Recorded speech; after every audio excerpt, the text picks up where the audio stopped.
Tous les caractères ne sont pas présents sur votre clavier, mais sachez qu'il existe tout de même un moyen pour les insérer dans votre document Word 2010. Donc pour insérer un caractère qui ne se trouve pas sur votre clavier, donc un caractère spécial, vous allez vous rendre en haut dans l'onglet Insertion. Je clique ici sur Insertion. Et tout à droite de cet onglet, vous voyez, vous avez ici la partie symbole.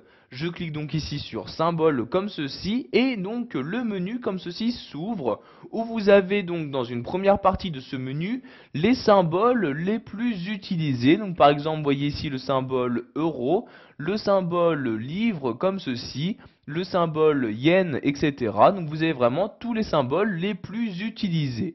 Donc pour en insérer un, vous n'avez juste qu'à cliquer dessus. Donc par exemple le symbole euro, je clique dessus et automatiquement celui-ci s'insère à l'endroit où se trouvait mon curseur. Il s'insère donc ici dans cette partie-là.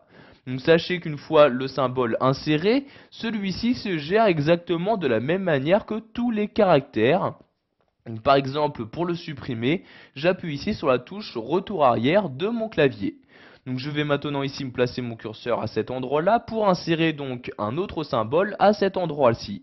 Donc je reclique ici sur symbole comme ceci. Donc de nouveau la même liste de symboles. Si le symbole que vous souhaitez n'apparaît pas dans la liste, vous cliquez ici sur autre symbole comme ceci. Donc cette fois-ci, une nouvelle fenêtre s'ouvre pour vous afficher vraiment tous les caractères spéciaux disponibles et insérables donc dans Word 2010. Donc sachez tout d'abord qu'il est possible de filtrer puis de trier ces différents caractères afin vraiment donc de choisir et de trouver beaucoup plus rapidement celui que vous souhaitez. Donc en modifiant par exemple ici la police, je clique sur la flèche et vous choisissez donc quelle police utiliser pour vos caractères. Donc ici je vais garder la police par défaut, je clique donc sur texte normal comme ceci. Ensuite donc ces différents caractères ont été insérés dans différents sous-ensembles. Donc vous voyez ici par défaut, donc ici vous accédez aux symboles monétaires, donc comme l'euro, etc. Donc pour accéder à un autre sous-ensemble, je clique ici sur la flèche et je sélectionne un nouveau. Donc par exemple ponctuation générale, je clique ici sur le sous-ensemble en question et j'ai accès donc aux différents symboles de ponctuation. Je peux également naviguer entre ces différents caractères à l'aide de l'ascenseur ici, donc en cliquant sur la flèche vers le bas donc pour descendre et vers le haut pour monter. Vous voyez par exemple ici le symbole racine carrée. Si je souhaite l'insérer dans mon document, je le sélectionne comme ceci et je clique maintenant sur insérer. Celui-ci a maintenant été inséré. En effet, vous voyez, je clique ici sur fermer. Vous pouvez voir qu'à l'endroit où se trouvait mon curseur, le symbole racine carrée a bien été inséré. Je clique donc ici sur retour arrière donc pour le supprimer de mon document. Je vais maintenant retourner dans les symboles, je clique donc ici sur symbole, puis sur autre symbole comme ceci.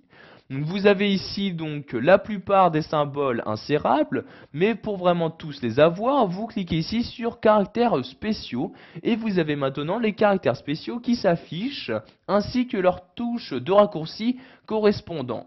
Par exemple, si vous souhaitez insérer le caractère copyright, donc celui-ci, vous voyez, je sélectionne la ligne pour que nous puissions mieux voir. Vous pouvez donc soit passer par cette fenêtre-ci, soit utiliser le raccourci clavier Alt CTRL C.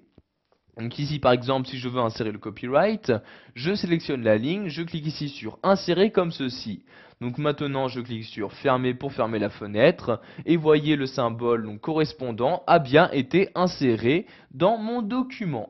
Donc toujours pour le supprimer, donc ici par exemple mon curseur se trouve derrière, j'appuie sur la touche retour arrière de mon clavier. Voilà, vous savez maintenant comment insérer des caractères spéciaux sous Word 2010.